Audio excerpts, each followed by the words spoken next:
Your sixth house, the house of health, work, and service to others. Your sixth house in astrology, it governs your realm of work, your mental and physical and spiritual health, and your service to others. It's also concerned with your nutrition, your exercise routines, and your coworkers. It can also include your pets and service workers. What you need to know about your sixth house in astrology. Hi and welcome. I'm Patricia Tate with willowgracemystic.com. So your ruler is Virgo and Mercury. Virgo and its planetary ruler Mercury, these are the natural dignitaries of your sixth house. The sixth house encompasses your personal vocational calling and your mundane tasks and routines that you perform on a daily basis. So we look to your sixth house for your health and well-being to see how service oriented we are and how we tend to help or be of help to others. It is here that we can ascertain matters regarding your health, your well-being, your ailments, your various health conditions. They're typically interpreted through this house. For example, if you are a person who has Saturn in this house, it'll be more than likely that you are very health conscious and you're prone to exercise in moderation in your diet, along with incorporating a healthy diet and physical activity to keep yourself at your personal best. Now, your coworkers. The sixth house is also where we look to view issues or areas that are concerned or connected with your coworkers and how you relate to them. This house can indicate whether you tend to experience a contentious work environment or a more harmonious one. Now, your work traits, the sixth house is where you look for your work traits. It is also describing your thoughts on how you approach work and work related tasks in general. Are you a perfectionist and detail oriented, more of a Virgo trait, or fast and loose? Do you like to improvise, or are you more likely to plan things out in an organized, methodical manner?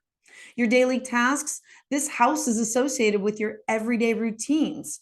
We look to your planetary placements and aspects occurring to give us a clue as to how well you handle specific responsibilities. For example, having your Saturn in your sixth house, it's going to suggest that you're going to be very diligent and dutiful in your work. You will be the type of person that would be inclined to handle your responsibilities with earnestness and dedication. You would feel remiss if you skipped out on your responsibilities or if you didn't perform them to the best of your ability. Now, your general health. Now, the sixth house also pertains to your health and how well that you take care of yourself and others. If you have an afflicted Saturn or Neptune in this house, it can indicate a neurotic or paranoid ideations about contracting illnesses or catching certain diseases. Some people may develop obsessive compulsive rituals or traits in order to help self-soothe themselves. They may do this to make themselves feel as though they are doing something to keep their risk down and any dangers that may bestow them, wanting to keep them at bay. Now, your service to others, it is also found in the sixth house, and it's the instinct of nurturing and taking care of others in the need of assistance that is found here. So if you have afflicted planets in this house, it may indicate you have a diminished quality, ability, or a willingness to take on the burden of service to others. Conversely, this may indicate a tendency for you to impose their help onto others that is overbearing and possibly interfering with the other's ability to be self-reliant and possibly independent. For example, you having Jupiter positioned in this house, it can indicate you having happy, cheerful work experiences, but also suggest that you may be relatively lackadaisical, if not sometimes lazy about getting some things done. Remember, Jupiter is the planet of expansion. Now, your responsibility and duty. Your sixth house is where we take a good look at what your priorities are and we pull back from the self-indulgent energy of your fifth house. Here is where responsibility and your duty is highlighted, as well as considerations surrounding cause and effect. We look to see the consequences of our behaviors and our actions here. What we eat, what we say, what we do, all have repercussions, both positive and negative. So the sixth house is more mindful of the ramifications and the outcomes resulting from your personal behaviors and your choices. So your day-to-day tasks. The sixth house can signify something about the wisdom and prudence of your decisions, your actions, and your judgments.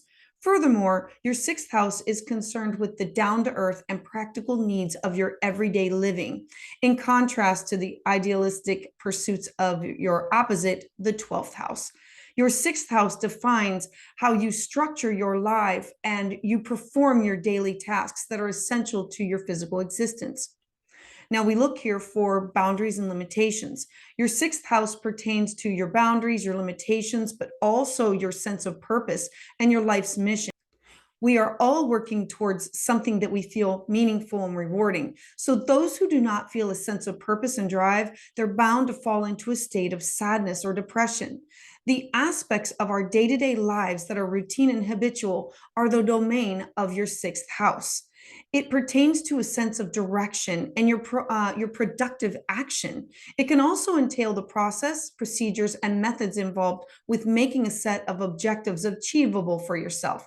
For example, if you have an afflicted sixth house, that can mean that you struggle to find ways to fulfill your obligations, your duties, your responsibilities. Working out sustainable routines and procedures for carrying out tasks, this can pose an issue where you are dependable upon to perform on a regular or consistent basis.